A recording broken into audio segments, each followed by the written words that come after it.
जगातील सर्वात मोठी लोकशाही राष्ट्र असलेल्या आपल्या देशात लोकशाहीचा सर्वात मोठा उत्सव म्हणजे लोकसभा निवडणूक होय. सध्या सर्वत्र 18व्या लोकसभेचे पडघम वाजत असून 60 टप्प्यात मतदान होणार आहे. त्यात महाराष्ट्रातही 5 टप्प्यात निवडणुका होणार आहेत. ही लोकशाही बळकट करायची असेल तर नवमतदार असो की वृद्ध मतदार असो, सर्वांनीच मतदानात हिरारीने सहभाग घेतला पाहिजे. यासाठी लोकांमध्ये जनजागृती करण्याच्या सूचना जिल्हाधिकाऱ्यांनी सर्व महाविद्यालयांना दिल्या आहेत. त्याचाच एक भाग म्हणून मविप्र कला व वाणिज्य महाविद्यालय सोयगाव येथे मानवी भारताचा नकाशा साकार करत वोट फॉर इंडिया असा संदेश दिला आहे.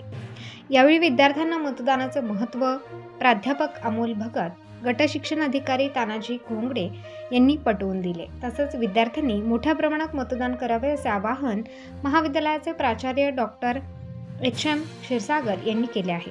यावेळी स्वीप अधिकारी व महाविद्यालयाचे ग्रंथपाल डॉक्टर अरुण पठाडे, उपप्राचार्य डॉक्टर एम.व्ही. जगताप, प्राध्यापक पी.डी. गोणारकर, प्राध्यापक निलेश नेरकर, प्राध्यापक जयवंत पवार, प्राध्यापक एल.के. मोठे, प्राध्यापक राजेश गांगुर्डे, प्राध्यापक संगीता आहिरे, प्राध्यापका वृषाली देसाई, मीनाक्षी काळे, अश्विनी देशमुख, वैशाली शेजवळ, प्रीती वाघ, नितीन शेवाळे, युवराज ठाकरे व सर्व प्रशासकीय सेवक उपस्थित होते. पी.डी. गोणारकर यांनी यावेळी आभार मानले व राष्ट्रगीताने समारोप करण्यात आला. महाविद्यालयातील सर्व विद्यार्थी मोठ्या संख्येने उपस्थित होते.